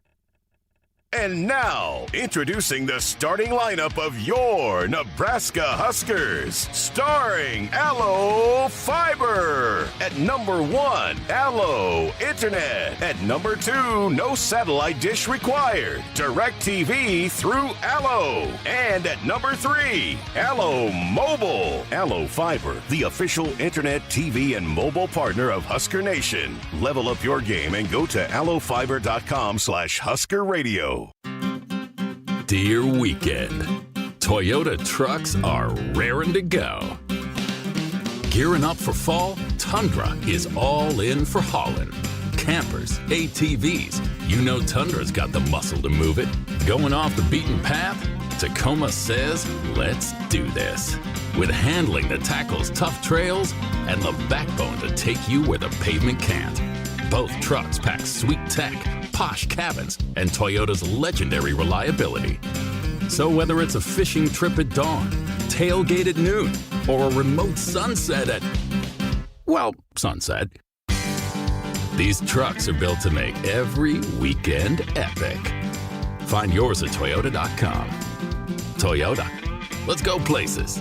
See your Omaha Metro and Lincoln Toyota dealers, Baxter Toyota of La Vista, Baxter Toyota of Lincoln, Corwin Toyota of Bellevue, or Village Point Toyota of Omaha. I got to see my brother get married. I would have missed my dad's birthday. Because I wore my seatbelt, I had the privilege of being part of his special day. I got to go home and see my family again. Does it click yet? Brought to you by NDOT Highway Safety Office. I would have never had the chance to see my daughter become a doctor. I was able to go to my brother's graduation. I wouldn't have adopted my first pet. And then it clicked. My seatbelt saved my life. Does it click yet? Brought to you by NDOT Highway Safety Office. Think a bunch of IT gurus would have anything in common with a dominant college volleyball team? Hey Lincoln, I'm Ed Knott, president of Applied Connective, serving Nebraska businesses for nearly 20 years. We're proud to have a few things in common with our beloved Huskers, namely that we're also a group of hardworking and highly skilled individuals that make up one dynamic team. From our IT and cybersecurity all-stars to our phone, physical security, infrastructure, and audio-video pros, we're one team that can expertly manage all your technologies. Discover why it's a game changer to partner with us at appliedconnective.com. And as always, go Big Red. Returns on the farm are under pressure, with market challenges and environmental hurdles putting every seed to the test. But you have an ace in the hole. Streamline Ag. Designed for every phase of growth and development, Streamline Ag gives your seed what it needs to thrive. From enhanced stand establishment and early emergence to essential nutrition and stress management. Streamline Ag gives your seed the power to reach its full potential. Visit us at streamline-ag.com to learn more. The Huskers Radio Network Broadcast Center is sponsored by Akrs, the Midwest premier John Deere dealer, supplying the equipment and service to advance agriculture and much more. Akrs, solutions for every field. Welcome back to Sports Nightly. I'm Jessica Coody, and a big weekend coming up this weekend. A lot of the sports starting to get into action here in Lincoln, including Nebraska women's gymnastics, who opens up the season this weekend here inside the Devaney Center with the Emeritus Masters Classic. And to talk about that and the preview this season, we welcome in the head coach, Heather Brink. Thanks for being here. Glad to have you back. Yes, so exciting. Back in studio, but our new studio. I know. It's beautiful. It's beautiful. You've been around. You've taken your athletes. They've done their headshots up here. How great is this space? Yeah, it's been awesome. I mean, just to be able to have the space to capture some of the graphics and photos and videos is really cool. But obviously, we walk right by here every time, and I'm like, oh, how cool. It's nice to see, right? Obviously, every time I walk by, there's new graphics somewhere. Spilling out Nebraska. So yeah, fun. You know, I haven't had a chance to ask many head coaches about this, but this space is unlike not a lot of places in college athletics has this. I mean, we're building a podcast studio. Yeah. You have all the different kind of elements that you can do your big screen. You can do the talkbacks.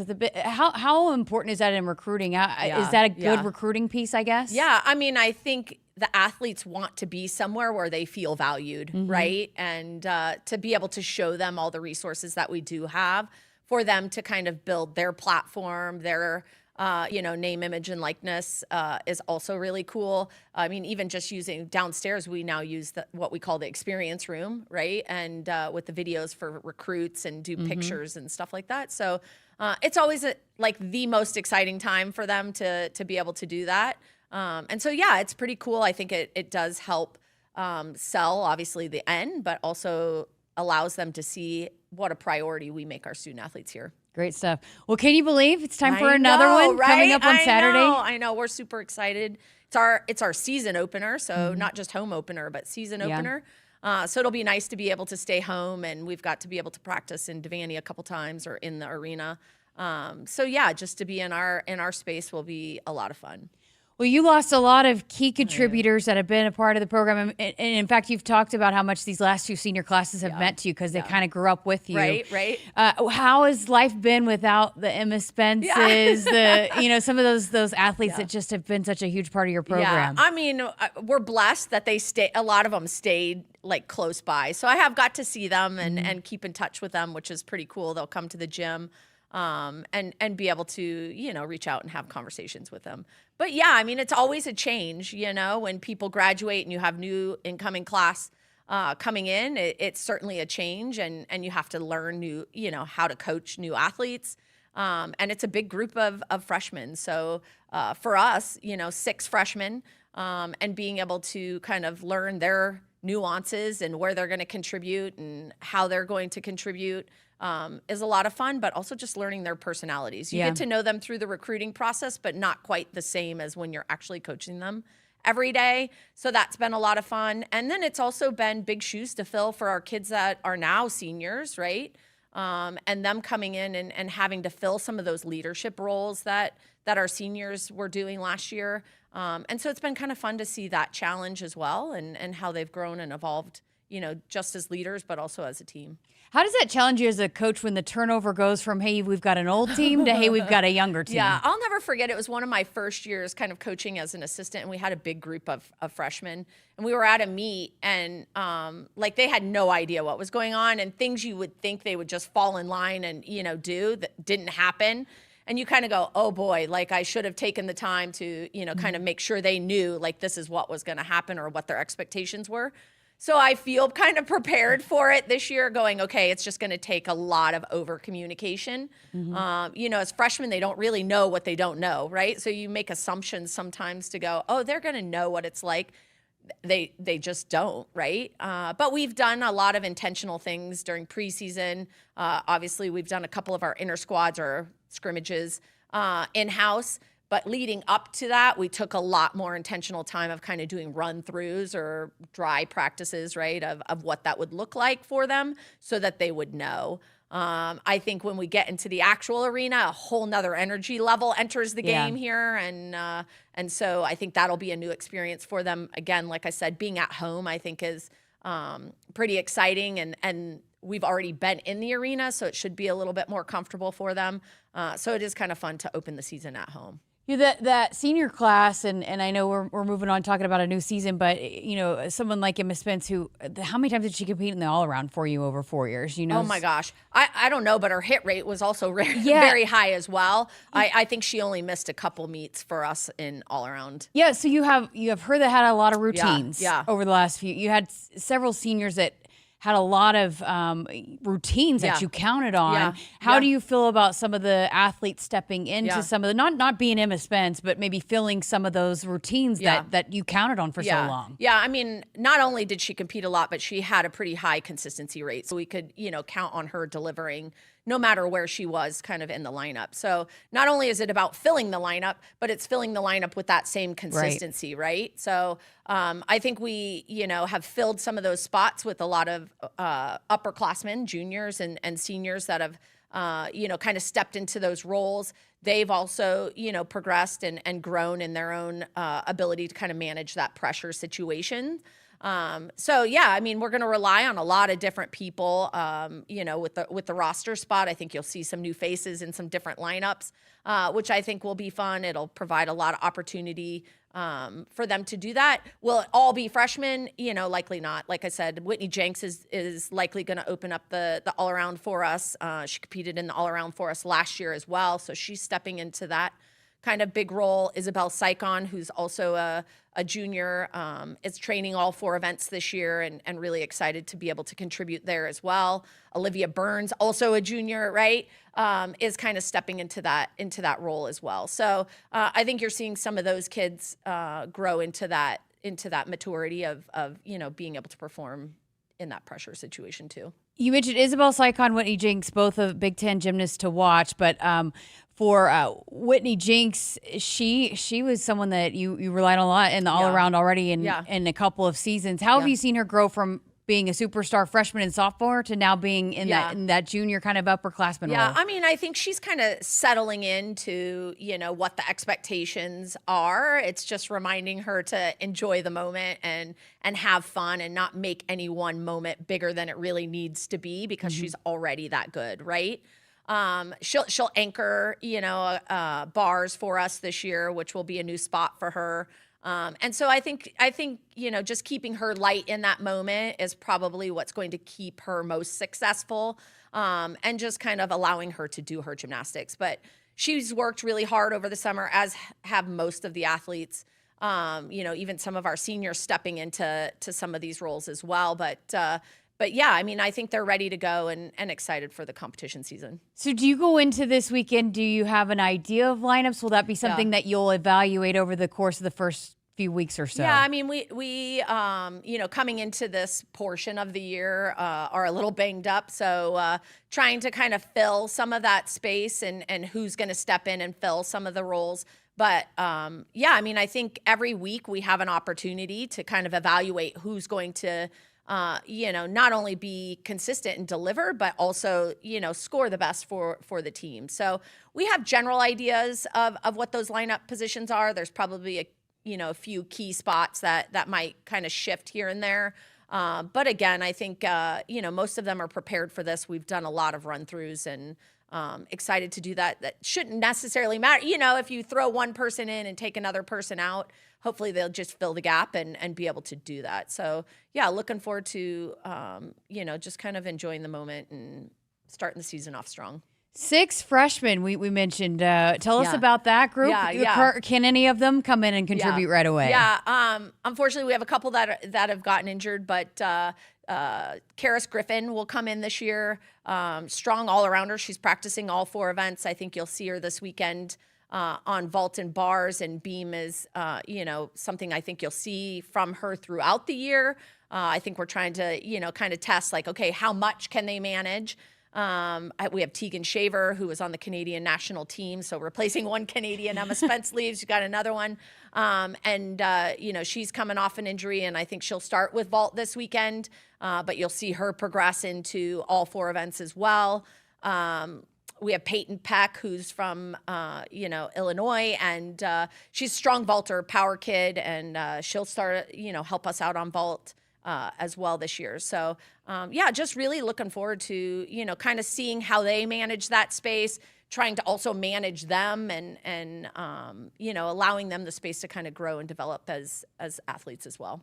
We were chatting before the interview. You're pretty excited about the beam lineup. Yes. I mean, we have a lot of depth there. I think a lot of really special athletes that are really good on that event. I mean, it's probably the most mental event. So doing it in practice and doing it in competition is 2 totally different things. But I think that'll be a really strong event for us. And obviously the key is consistency there.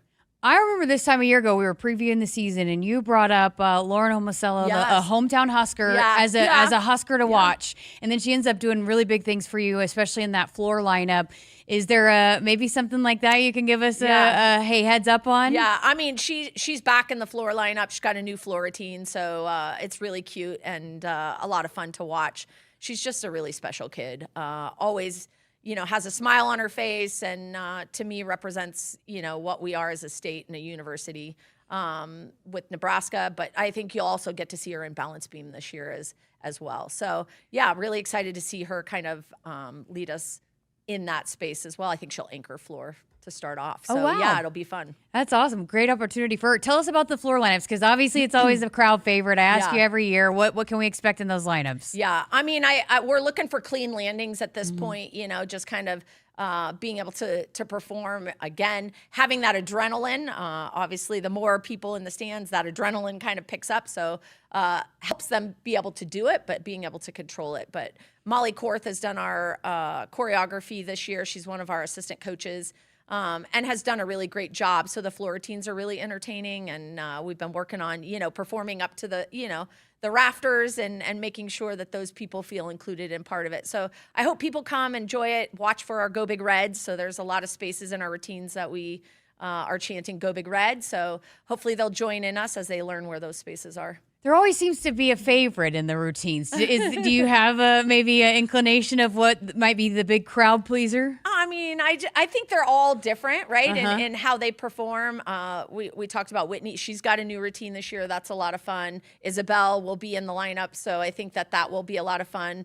But I think Low is just Lauren Homisillo. We call her Low. But it's just a lot of fun to watch and kind of closing it out for us. We've got a lot of routines that have 3 passes. I think as you watch collegiate gymnastics, people are starting to do less and less tumbling. We're taking that risk and doing more, which I think if we can kind of manage that will help the scoring. But Low does a really good job in performing and being able to manage all 3 tumbling passes. For athletes that keep some same routines, when do you go about, hey, let's change it up this year? Yeah. I mean, obviously you want a routine that is going to be entertaining and that the athlete can perform to, because that's also part of the scoring and evaluation process. But usually they keep the routines for 2 years. And then we kind of evaluate, let's move on to the next routine, because you want to keep it fresh for them and want them to, look forward to being able to perform it. So they get a say in their music, they get a say in the choreography and kind of the story that goes behind it. So yeah, it's been a lot of fun to kind of watch them come to life. It starts out where they're like just thinking, oh, what's next? And then all of a sudden they start performing it, and eye contact and all of that is a lot of fun. So yeah. So coming up this weekend is also your alumni weekend too. Yeah. That's really important to the program. I know you've really emphasized kind of embracing how far, and you guys have had just such incredible past. Right. What's the significance and the importance of continuing to welcome back the alumni and allowing for the current Huskers to get to know the past Huskers? Yeah. I mean, to me, the alumni is our foundation, right? Like they're the people, their blood, sweat, and tears have provided us the opportunity and the resources that we have now, right? And for them to be able to come back and see their names on the wall and to experience what we have at this moment is really cool. Obviously, I was an athlete here, so to me, it's special in the space that I get to connect with, maybe ex-teammates that I was on the team with, but also athletes that I've coached.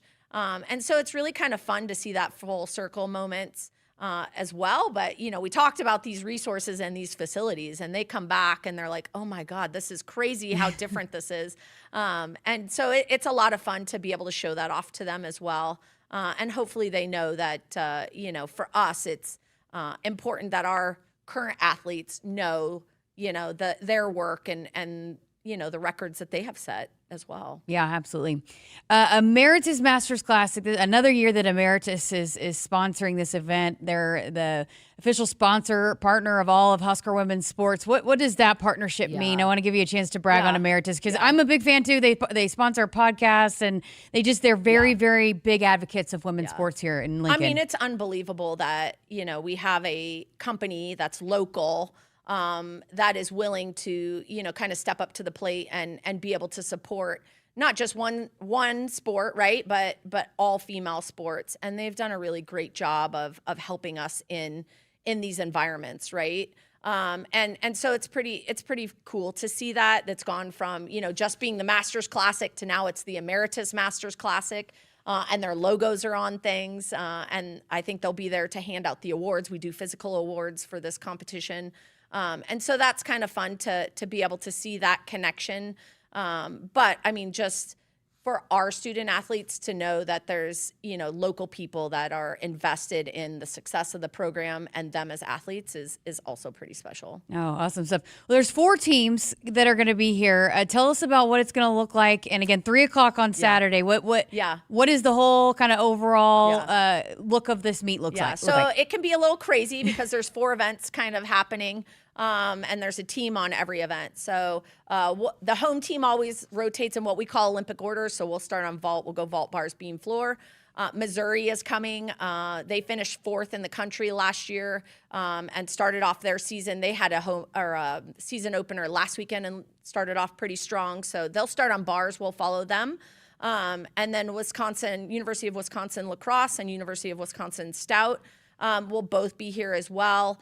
And we'll rotate. We call it the double dual format. So vault and balance beam will alternate competitors, and bars and floor will alternate competitors. So hopefully it allows the crowd to be able to see a little bit more gymnastics and really appreciate, not just the home team, but all of the competitors. And I think it's a good experience for all of our athletes. It's how we run the postseason, so it's a good practice format for that as well. One other thing I wanted to hit on, too, before we get one final thought about this weekend, but there's a little bit of a change to, I guess, what the ranking system is. So if, our women's and men's teams are in the top 25, there's a different kind of ranking system for women's gymnastics, and it's changed this year, and it's all about consistency. Yeah, so we call NQS, or National Qualifying Score. It's how we're ranked going into the NCAA tournament. And in the past, it's been 6 of your top scores. So many could be at home. You had a maximum that you could count at home, with the theory being you score better at home. And now it's going to go more to an average. So it'll be an average throughout the high and the low, and then average the remainder, which consistency will pay off, right? So in the past, when you only had to count about half of your season towards that, we're one of the only sports that you're not ranked on win-loss record. You're ranked on your actual scores. And so I think that the teams that are most consistent throughout the year will obviously benefit from this new format as well. So it's a big piece that we've talked about, just doing our job and doing our job consistently, I think will help set us up for that NCAA tournament at the end. Back-to-back postseason appearances, too, for this program. You feel like this is a group that can continue to build on what's been established? Yeah, I mean, I think they're really motivated to kind of make it to the next level and really to be able to, achieve the next standard of things and kind of lay that foundation for the next group of athletes that come in as well. So they're very motivated to do it. I think they've got the potential to do it. I think one of our strengths has always been, getting to that consistency space. The big piece will now be adding these freshmen into that. And so I think we're trying to do our job in managing that. But I think they bring a new level of excitement and a new energy of, setting that bar for this team and the next team. All right, what will we be looking for here in the opener coming up on Saturday? Yeah, again, consistency, right? Like just starting off vault really strong and being able to kind of get the scores going and for them to kind of build proof, right? That they're talented. So, and they can achieve these goals throughout the year. So, looking for 24 for 24, which is 100% of our routines hit. I think that leads us to the best opportunity for success. And just kind of building the score, right? So, you have the lead off, and then you want the scores to kind of build throughout that lineup space. Handstands on bars, stuck landings, on the dismounts and the vault are really important to us. So just looking for them to kind of stay, we call it be boring. Be boring, do your job, right? Don't do anything crazy. And I think we'll find ourselves in a really good spot at the end of the night. Last thing, because, I always ask this, but the crowds and the support, it makes a huge difference for you guys. For sure. I mean, I think having them, the crowd up there, I'm going to call them the 7th person in our lineups, because it does really add an atmosphere of energy, and I call it the magic of the bob, right? Mm-hmm. And I think being able to experience that personally as a student athlete, but to have that for our athletes is really special feeling. It's something they look forward to. Having those people in there and just being able to feel that excitement helps us be able to, get through the meet, but also to deliver. You excited about just the schedule ahead? There's some opportunities more than just this weekend to get out and watch this group. We have this weekend, and then we enter straight into our Big Ten scheduling. So it'll be really big. We go from here to UCLA, who also finished the year strong last year. Has Jordan Childs, who's an Olympian on the team. And Dancing with the Stars. I know, right? Yeah. So we're excited to get out there, and it'll be the first time this team has been able to compete out there and experience that as well. But yeah, I mean, the Big Ten is kind of building momentum in this sport. And it's not going to be easy, but I think, this team has it in them to be able to get the job done. Okay, so it all gets underway coming up this Saturday, 3 o'clock inside the Devaney Center for Husker Women's Gymnastics. It's going to be a quad meet with the Emeritus Masters Classic, but Huskers.com/women's gymnastics. You can follow Husker Women's Gymnastics on all the social media platforms to keep up and to look for opportunities to see this team in person, because it is a fun experience, and it's one of those sports you got to see in person. Yeah, and once you come out and enjoy it, we hope you come back. If you're not here in person, BTN Plus is where you can stream most of the events. BTN will pick up our home meet with Minnesota. We'll be on there for the Big Fours, which is in late February, and obviously the Big Ten Championships as well in March. So tune in, join us, and hopefully you can come out and see us in person. Well, thank you so much for your time. Always great to chat with you, and best of luck as another season gets underway. Thank you very much. I appreciate you. Go Big Red. Heather Brink here with us on Sports Nightly. Got to step aside for a break. More of the show coming up after this. Returns on the farm are under pressure, with market challenges and environmental hurdles putting every seed to the test. But you have an ace in the hole: Streamline Ag. Designed for every phase of growth and development, Streamline Ag gives your seed what it needs to thrive, from enhanced stand establishment and early emergence to essential nutrition and stress management. Streamline Ag gives your seed the power to reach its full potential. Visit us at streamline-ag.com to learn more. Hit us up on the text line. Text 402-413-2400 with your Husker thoughts. Call SOS, a trustworthy company since 1950. Their technicians don't earn commission. This equals fair treatment to their customers. SOS is a family-owned third-generation company, and now to celebrate the 75th year in business for a limited time, get a New York AC or furnace for $75 per month. Get you and your loved ones comfortable again with SOS. SOS to the rescue. SOS. SOS. Call 402-391-2336.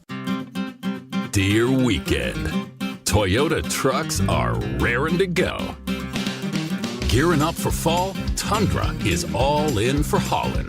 Campers, ATVs, Tundra's got the muscle to move it.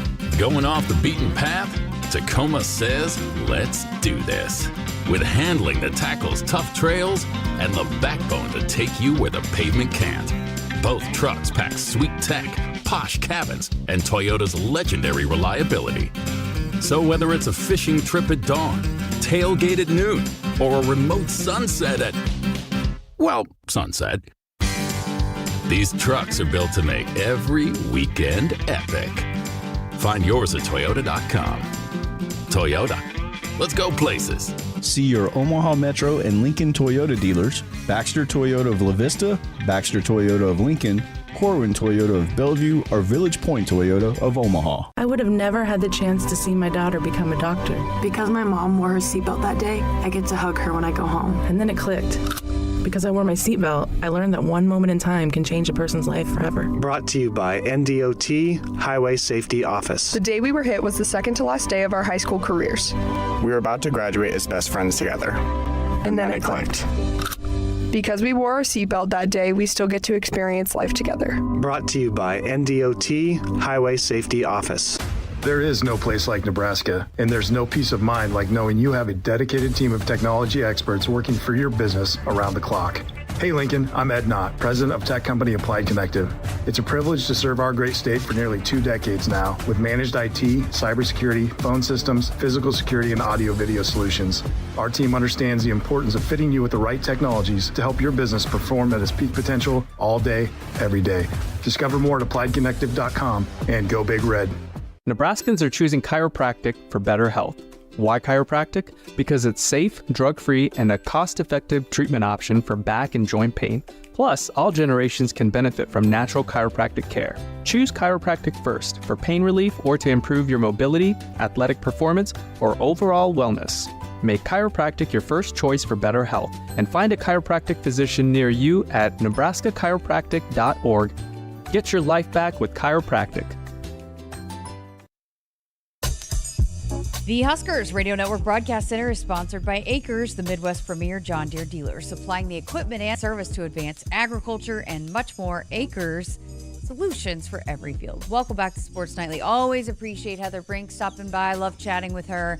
I also like to talk with her, before and after the interview, just pick her brain. She's one of the most decorated athletes that have ever, competed here for Nebraska women's gymnastics. She grew up here. She actually trained in Oklahoma, but she's just got such a great perspective on so many different things. And I just, going back to the whole having female athlete or female coaches that played here or competed here, Heather is one of those. I just think that's a really, really continue to go back to that really, really neat thing that is here, that you've got multiple head coaches that competed here and wore the N. Yeah, you know what it's about, right? 11-time All-American. It's easy to coach when you can say you've done it yourself. The consistency of the program. My previous stop, I used to call gymnastics. You've done that here, and it's more of being a traffic cop than a play-by-play announcer when it comes to gymnastics. You're just trying to usher. I've called a lot of quad meets too, and I called a Nebraska quad meet where it's 4 boxes on the screen at one time, and you're calling 4 different events at once. Thankfully, I had a great color analyst that helped me, but that was one of the first ever gymnastics events that I've done. Nebraska was involved. It was a quad meet in Gainesville. That's cool. Well, get on out there. Coming up tomorrow at 3 o'clock inside the Devaney. It's going to be fun, and they got a lot of new pieces and some new routines, and so should be a fun one out there. Okay, so outside of football and basketball, what's your favorite sport then to just watch, I guess? Let's just go with watch. I'd probably nostalgia for me would be baseball, just because I grew up summers of watching baseball, the Yankees in New Jersey. You get the thought of like a July summer evening, just because it's every single day. You grow a relationship with the team, with the announcers. You're sitting watching with your dad every single night. So I'd say baseball probably for me slides into that third spot. Okay, what about Olympic sports? Olympic sports, soccer, softball. Softball. I love softball because I've just been so ingrained in it. And when you're around it at the highest level, essentially, at least from nationwide attention, is college softball. That's the top of the top, right? They're trying to build out the professional leagues a little bit more in softball. I love softball, and the way that that's grown in terms of the coverage of that is very comparable to what we've seen and how women's basketball grow. But I would say softball's up there for me. We're less than a month out from Husker softball, and their schedule, by the way, tough. Yeah, and we're going to put a lot of those games here on the air, which we're excited about moving forward. But they post a photo every day, and we're in the 20s now with softball.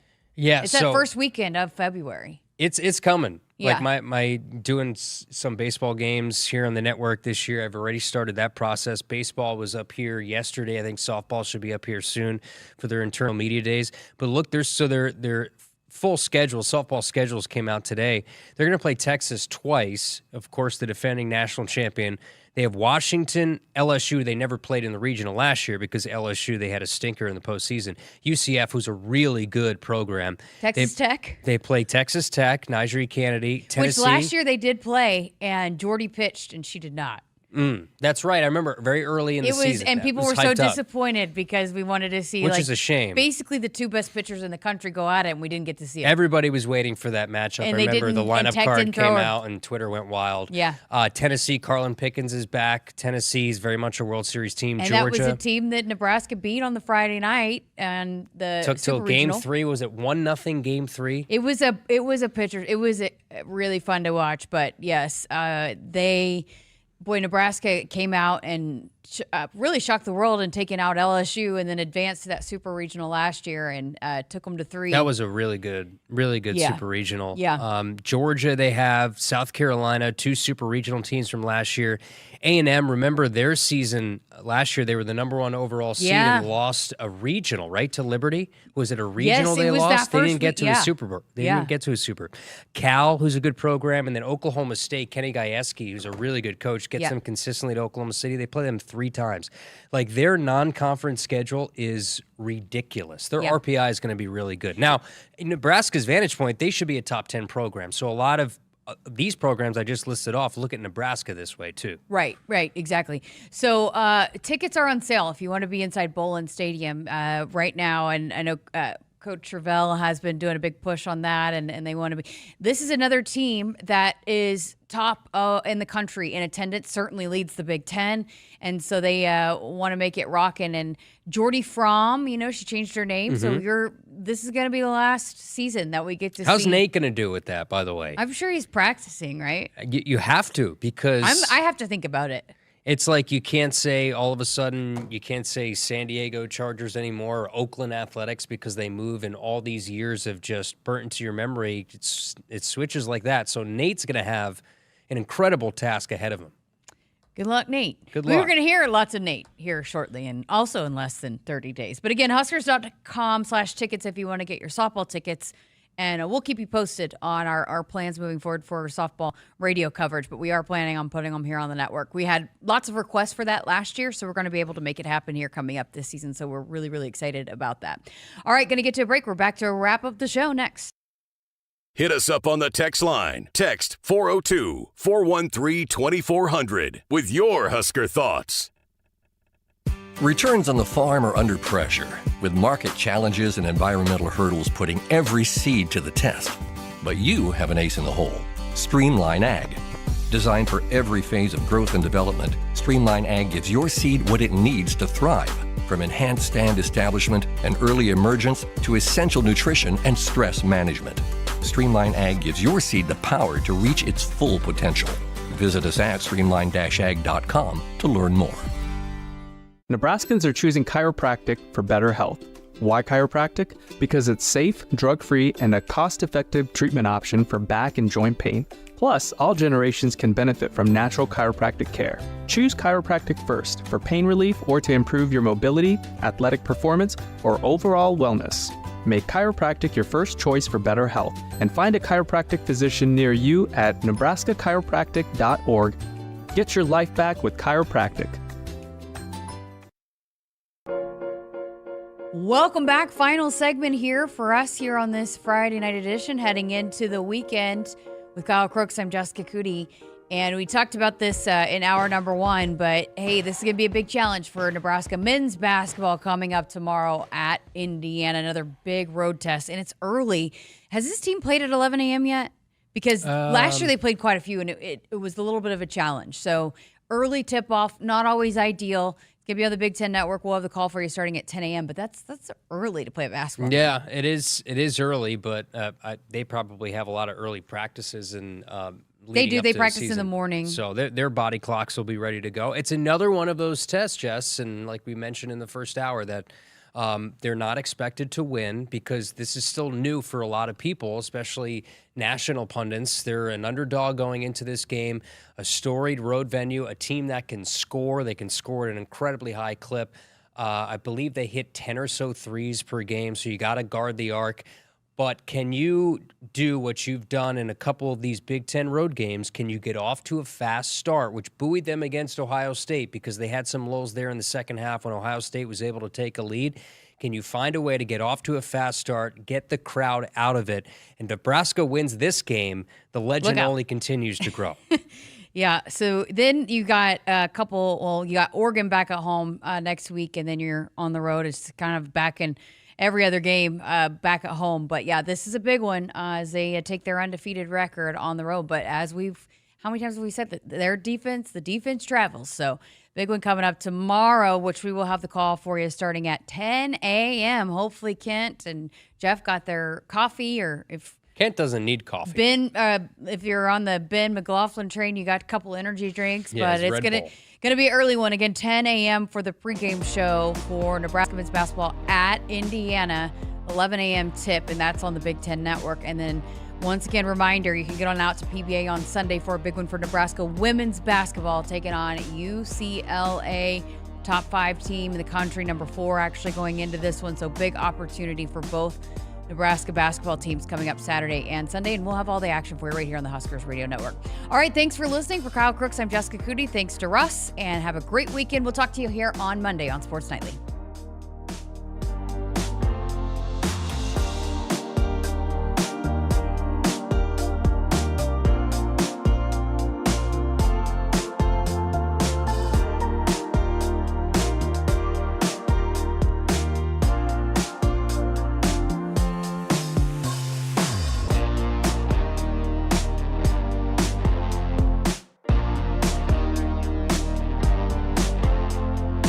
Hit us up on the text line. Text 402-413-2400 with your Husker thoughts.